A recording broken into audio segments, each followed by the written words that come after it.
अस्सलाम वालेकुम स्टूडेंट, कैसे आप सब? उम्मीद करता हूँ सब खैरियत से होंगे स्टूडेंट्स। जैसे कि आप सबको पता है कि हमने सीएसएस की जर्नी को स्टार्ट किया है। सीएसएस के अंदर हमने लास्ट 2 वीडियोज़ में देखा कि सीएसएस क्या होता है और इसको स्टार्ट किस तरह से किया जा सकता है। सीएसएस के अंदर हमने सीएसएस की टाइप्स पढ़ी, हमने 3 टाइप्स पढ़ी, इनलाइन सीएसएस, इंटरनल सीएसएस और एक्सटर्नल सीएसएस। इनको हमने डिटेल में देखा और उसके साथ-साथ चलिए हम इसी जर्नी को आगे स्टार्ट करते हैं और आज हम स्टार्ट करते हैं सीएसएस की कुछ प्रॉपर्टीज़ को कि उनको हम किस तरीके से यूज़ करके अपनी आउटपुट जनरेट कर सकते हैं। तो चलिए सबसे पहले हम चले जाते हैं अपने कोड की तरफ। बेसिकली ये हमारा लास्ट लेक्चर का कोड है जो हमने लास्ट लेक्चर में अभी इम्प्लीमेंट करके देखा है और उसके साथ-साथ उसकी स्टाइलिंग भी है। तो चलिए हम इसकी आउटपुट देखते हैं। जो हमारे पास आउटपुट आ रही थी वो बेसिकली ये थी। ये हमारी आउटपुट थी। अब हम सबसे पहला काम क्या करते हैं, हम इस कोड को डिलीट कर देते हैं, ख़त्म कर देते हैं इसको, जो भी हमने एचटीएमएल लिखी थी और उसके साथ-साथ जो भी हमने इसकी स्टाइलिंग की थी। इन सारी चीज़ों को हम रिमूव करके इसको सेव करते हैं जब, तो हम जाके देखते हैं हमारे पास आउटपुट क्या आती है 0। ठीक है? अभी हमारा क्लियर इंटरफ़ेस हो गया है। सबसे पहले हम क्या करते हैं, हम कुछ प्रॉपर्टीज़ को रीड करते हैं। सीएसएस की कुछ प्रॉपर्टीज़ को रीड करते हैं जिनमें सबसे पहला नाम आता है कलर प्रॉपर्टी। कलर प्रॉपर्टी क्या होता है? बेसिकली ये तो पहले आपने ऑलरेडी यूज़ कर ली है। कलर प्रॉपर्टी किस पर्पज़ के लिए यूज़ हो रही है, लेकिन उसका एक बेसिक पर्पज़ होता है। कलर प्रॉपर्टी जो यूज़ होती है वो बेसिकली सेट करने के लिए फोरग्राउंड कलर को सेट करने के लिए यूज़ होती है। अब बहुत सारे लोग जब ये सोचते हैं कि जब बात कलर की आ जाए तो चाहे वो कोई भी कलर हो, उसमें हम कलर ही लिखेंगे, लाइक वो बैकग्राउंड कलर हो, कुछ भी हो, तो ऐसा नहीं होता। हर चीज़ की कुछ स्पेसिफिक कैटेगरीज़ होती हैं। अगर हम बात करते हैं कलर प्रॉपर्टी की, तो बेसिकली ये स्पेसिफिकली यूज़ होती है फोरग्राउंड कलर्स के लिए। फोरग्राउंड कलर क्या होते हैं, मैं एग्जांपल देता हूँ। जैसे हमारे पास एक बटन है, फॉर एग्जांपल इतना बड़ा बटन बन गया है। अब इसके अंदर क्या है, एक टेक्स्ट है। ठीक है, कोई भी टेक्स्ट हो सकता है। अब ये जो टेक्स्ट है ये बेसिकली इसका फोरग्राउंड है। ठीक है, ये टेक्स्ट क्या है, ये फोरग्राउंड है।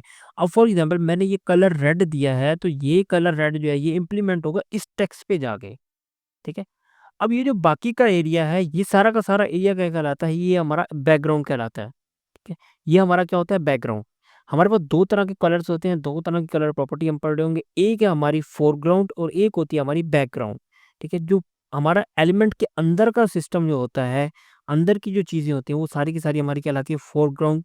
और उसके इर्द गिर्द का जो एरिया होता है एलिमेंट का फिल करने के लिए यूज होता है, वो हमारा होता है बैकग्राउंड में कंसिडर किया जाता है।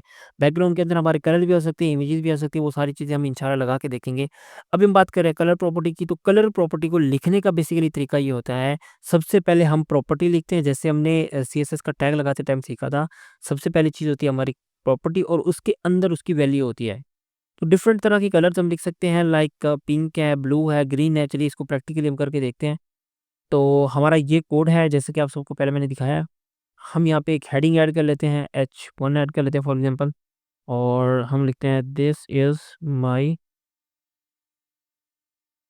This is my first heading. ठीक है? मैंने इसको सेव किया और यहाँ पे हम सबसे पहले किसको कॉल करवाते हैं, H1 को। और H1 को कॉल करवा के हम देते हैं इसको कलर और रेड। ठीक है? इसको हम जाके सेव करते हैं और इसकी जब हम आउटपुट जाकर देखते हैं, हमारे पास ये रेड कलर की हेडिंग आ चुकी है। इसी तरह करके स्टूडेंट हम और भी बहुत सारी चीज़ें कर सकते हैं, लाइक मैं करता हूँ, मैं यहाँ पे 2 से 3 चूज़ कर लेता हूँ हेडिंग्स को। तो अभी हम जाके ज़रा आउटपुट देखते हैं, तो सबके ऊपर ये डिज़ाइन इम्प्लीमेंट हो चुका है। अब इसके बाद हम क्या करते हैं, हम यहाँ पे इसको हटा के हम एक और एग्जांपल लेते हैं कलर प्रॉपर्टी के लिए। हम एक पैराग्राफ ऐड करते हैं, this is my this is my first paragraph. अभी हम जब ज़रा इसकी आउटपुट देखते हैं तो यहाँ पे ये हमारे पास ब्लैक कलर में आएगा। ठीक है? हम चाहें तो इसको भी स्टाइल दे के, हम इसकी भी प्रॉपर्टी दे के, हम इसको भी स्टाइल जो है इसका चेंज कर सकते हैं। लाइक अगर मैं बात कर लूँ इसकी, तो मैं इसको पैराग्राफ को कॉल करूँगा। हमेशा याद रखना है हमने कॉल किसको करवाना होता है, उस एलिमेंट को जो हमारा स्टार्ट हो रहा है। देखिए हमारा यहाँ स्टार्ट हो रहा है H1, तो हमने H1 को कॉल करवाया, एज़ अ सिलेक्टर कॉल करवाया। इसी तरह करके जब हम पैराग्राफ की स्टाइलिंग करने जा रहे हैं, तो हम यहाँ से P को एज़ अ सिलेक्टर लेंगे, जैसे कि मैंने यहाँ पे लिया हुआ है। और उसके बाद हम ब्रैकेट्स लगाएँगे और ब्रैकेट्स के अंदर हम लिखेंगे कलर ब्लू। ठीक है? हमने ये देखा और इसके साथ-साथ अभी ये देखिए हमारे टेक्स्ट का कलर क्या हो चुका है, ब्लू हो चुका है। इसी के साथ-साथ अगर हम चाहें तो हम यहाँ पे एक बटन भी ऐड कर सकते हैं। लाइक मैं एक बटन ऐड करवा के दिखाता हूँ। उम, ये हमारा सॉरी ये हमारा बटन टैग आ गया और बटन के अंदर हम लिखते हैं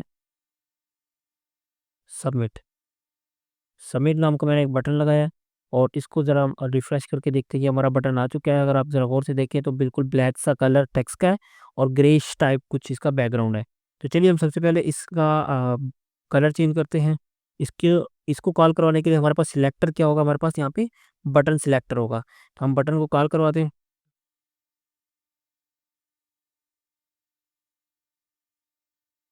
बटन को हमने सिलेक्टर कॉल करवाया और उसके साथ-साथ हम क्या करते हैं, इसको भी कलर दे देते हैं अ, येलो।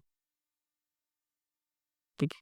येलो हमने कलर दे दिया और इसको जाके जब रिफ्रेश करते हैं तो ये कुछ येलो टाइप का कलर हो चुका है। अगर हम इस कलर को चेंज करना चाहें हम कर सकते हैं, जैसे कि मैं इसको गोल्ड कर देता हूँ।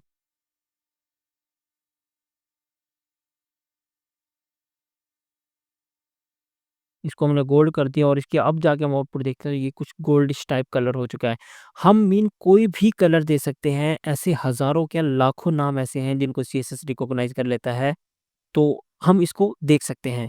तो यहाँ पे हमारे पास 3 चीज़ें ऐड हो चुकी हैं, हेडिंग, पैराग्राफ और बटन। तो स्टूडेंट एक ही चीज़ गौर कीजिएगा, जैसे ही मैंने इसको पैराग्राफ को डुप्लिकेट किया, मैंने इसके काफ़ी सारे पैराग्राफ बना दिए, हुआ क्या कि हो इसने सारे के सारे पैराग्राफ के ऊपर एक ही स्टाइल अप्लाई करवा दिया है। क्योंकि वहाँ पे हमने जो कॉल करवाया हुआ वो पैराग्राफ को कॉल करवाया हुआ है, तो यहाँ पे तीनों ही पैराग्राफ हैं, तीनों के ऊपर एक ही स्टाइल इम्प्लीमेंट हो चुका है। मुझे पता है यहाँ पे स्टूडेंट का काफ़ी सारे स्टूडेंट का ये सवाल आएगा कि सर अगर हम चाहें तो अलग-अलग कलर कैसे देंगे? तो वो भी चीज़ें हम सीखेंगे कि अगर हमारे पास 3 हेडिंग सेम हेडिंग्स आ रही हैं या 3 पैराग्राफ सेम आ रहे हैं, तो हम इनके ऊपर डिफरेंट-डिफरेंट कलर किस तरह से दे सकते हैं। तो वो भी इंशाल्लाह हम नेक्स्ट वीडियो में सीख रहे होंगे, तो अभी के लिए आपने इस बात पे कन्फ्यूज़ नहीं होना, मैंने अभी से आपकी कन्फ्यूजन दूर कर दी है। स्टूडेंट ये हमारे पास हेडिंग्स और पैराग्राफ सारी चीज़ें ऐड हो चुकी हैं और हमने इनके ऊपर स्टाइलिंग लगा के भी देख ली है कि किस तरीके से इनके ऊपर स्टाइलिंग इम्प्लीमेंट हो रही है। तो जब तक हम बात कर रहे थे फोरग्राउंड कलर की, तो फोरग्राउंड के अंदर हमारे पास कलर प्रॉपर्टी जो है हमारे फोरग्राउंड कलर के लिए यूज़ होती है। जैसे हम बात करते हैं यहाँ पे हमारी बटन की, तो बटन के अंदर ये जो टेक्स्ट है ये इसका फोरग्राउंड कलर है, ठीक है? ये जो बाकी कैरी है इसका बैकग्राउंड है। तो चलिए हम सबसे पहले ये देखते हैं कि बैकग्राउंड कलर क्या होता है। बैकग्राउंड कलर प्रॉपर्टी कहाँ यूज़ होती है? Background colour property to set the background, ठीक है? किसी भी एलिमेंट का बैकग्राउंड कलर जब हमने चेंज करना होता है तो उसके लिए हमारे पास जो प्रॉपर्टी यूज़ होती है वो बैकग्राउंड की यूज़ होती है। बैकग्राउंड कलर की प्रॉपर्टी यूज़ होती है। उसके अंदर हम वैल्यू कोई भी दे सकते हैं, रेड, पिंक, ब्लू, ग्रीन हमारे ऑप्शंस हैं, हमारे पास ऑप्शंस हैं। हम कोई भी कलर सिलेक्ट कर सकते हैं, बट डिपेंड ये करता है कि हम पीछे क्या लिख रहे हैं, हमारी प्रॉपर्टी क्या है। बहुत सारे स्टूडेंट यहाँ पे प्रॉपर्टी में मिस्टेक कर देते हैं कि यहाँ पे बैकग्राउंड कलर की जगह कुछ और लिख देते हैं या फिर बैकग्राउंड लिख के यहाँ पे पिंक लिख देते हैं, तो यहाँ पे मार खा जाते हैं। तो बहुत सारे स्टूडेंट इस तरह की मिस्टेक्स करते हैं जिसकी वजह से वो अपना कोड गलत कर देते हैं। तो ये बेसिक कॉमन कॉमन सी मिस्टेक्स होती हैं, मुझे पता है बिगिनर से हो जाती हैं, बट ये है कि हमने इस चीज़ का खास ख्याल रखना है कि हमने इस तरह की कोई मिस्टेक नहीं करनी। ये हमारी बैकग्राउंड प्रॉपर्टी है, हम इसको प्रैक्टिकली लगा के देखते हैं। जैसा कि हम बात करें, हम इन्हीं चीज़ों के ऊपर बैकग्राउंड लगा के देखते हैं। हमारा यहाँ पे H1 है, इसको हम बैकग्राउंड लगाते हैं। बैकग्राउंड कलर अ, हमारा कलर रेड है तो बैकग्राउंड कलर हम येलो कर देते हैं, ठीक है? और हम इसको सेव करते हैं और जाके ज़रा अगर हम आउटपुट देखते हैं अपनी, यहाँ पे देखिए सारी की सारी हेडिंग्स के ऊपर मेरा येलो कलर आ चुका है। अभी बहुत सारे स्टूडेंट का सवाल ये होगा कि सर ये एंड तक येलो कलर जा रहा है, टेक्स्ट यहाँ पे आ रहा है, तो आपको याद होगा मैंने आपको बताया था कि हेडिंग्स और पैराग्राफ जो होते हैं ये हमारे ब्लॉक एलिमेंट होते हैं। ब्लॉक एलिमेंट वो होते हैं जिनकी विड्थ क्या होती है 100% होती है। लास्ट वीडियो के अंदर भी मैंने ये बात की थी तो दोबारा मैंने क्लियर कर दी कि ब्लॉक एलिमेंट्स वो एलिमेंट्स होते हैं जिनकी विड्थ जो है वो 100% होती है। तो इनकी विड्थ 100% है, हालाँकि पैराग्राफ यहाँ पे है लेकिन उसने एरिया 100% ही कवर करना है। तो इसलिए जो है ये सारे एरिया के ऊपर आ रहा है कलर। हम यहाँ पे इसका भी कलर चेंज कर देते हैं। बैक सॉरी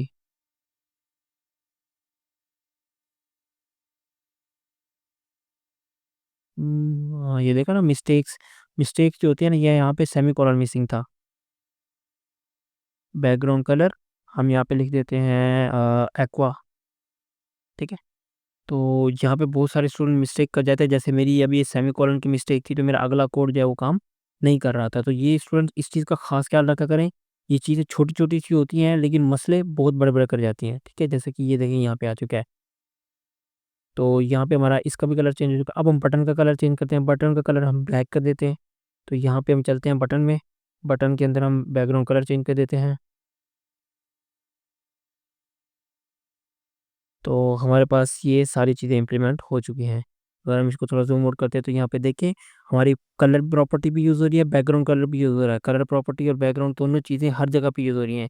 बटन की बात की जाए तो बटन में हमारे पास जो फोरग्राउंड है, जो कलर प्रॉपर्टी है वो गोल्डिश टाइप है और बैकग्राउंड उसका क्या है ब्लैक।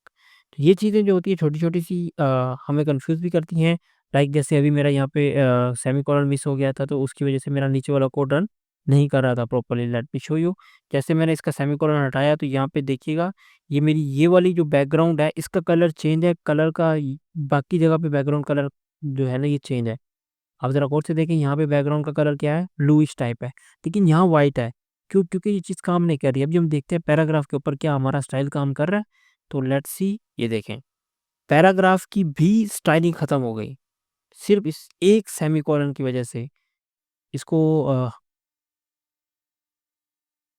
जैसे हमने दोबारा से वापसी लगाया तो हमारी ये स्टाइलिंग सारी की सारी दोबारा वापस आ गई है। ये चीज़ें ख़ास ख्याल रखा करें, इस छोटी-छोटी मिस्टेक्स जो होती है ना स्टूडेंट्स की, तो ये बहुत ज़्यादा टाइम वेस्ट कर जाती हैं। तो ये हो गया हमारे पास हेडिंग्स। अच्छा स्टूडेंट, यहाँ पे ना एक और कन्फ्यूजन वाली बात होगी कि बहुत जगह पे आप देखेंगे कि आपने फॉर एग्ज़ाम्पल किसी कई सारी वेबसाइट के ऊपर देखेंगे कि यहाँ पे बैकग्राउंड कलर की जगह खाली बैकग्राउंड लिखा हुआ होगा।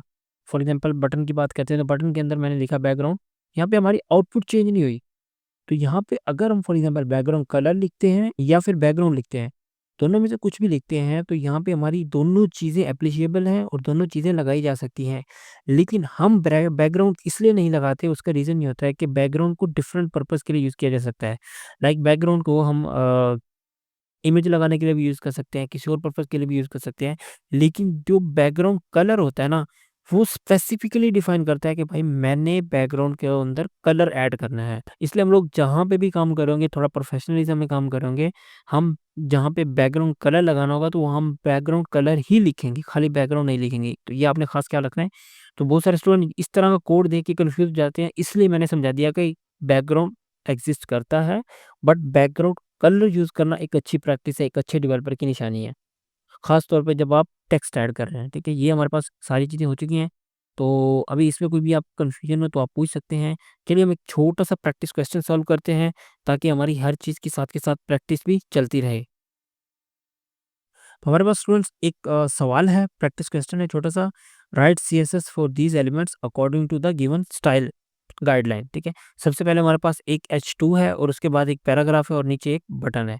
अब इसमें क्या कह रहा है कि हमने स्टाइल क्या करना है, सबसे पहले वो कह रहा है H2 को हमने जो टेक्स्ट कलर है वो करना है हमने ऑरेंज।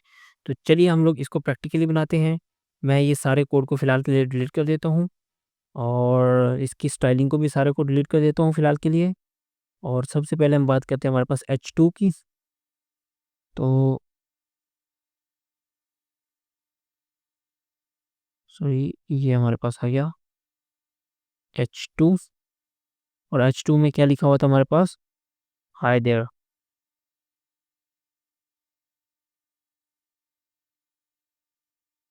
हाय देयर में क्या कह रहा है? हाय देयर में कह रहा है कि इसका कलर हमने करना है चेंज ऑरेंज। या बल्कि एक काम करते हैं, पहले ये तीनों चीज़ें ऐड कर लेते हैं, फिर उसके बाद ही हम इसको चेंज करेंगे। हाय देयर एंड फिर उसके बाद हमारे पास एक पैराग्राफ है। पैराग्राफ में क्या कह रहा है? My name is Tom and I am here to help you.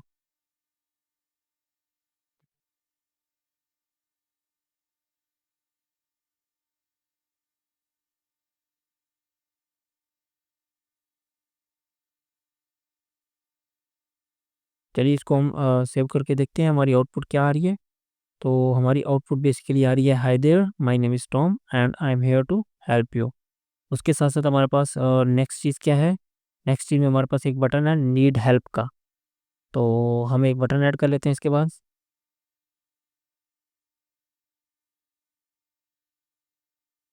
Button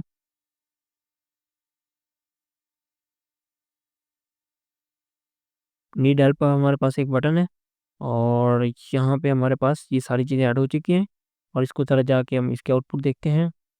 तो बेसिकली इसकी आउटपुट अब हमारी रिक्वायरमेंट के अराउंड हो चुकी है ऑलमोस्ट। अब हमने इसकी स्टाइलिंग अप्लाई करनी है। सबसे पहला काम क्या करना है कि हमने यहाँ पे H2 का कलर जो है वो चेंज करना है ऑरेंज पे। सबसे पहले हम लोग यहाँ पे H2 को कॉल करवाएँगे और यहाँ पर इसका कलर चेंज कर देंगे ऑरेंज,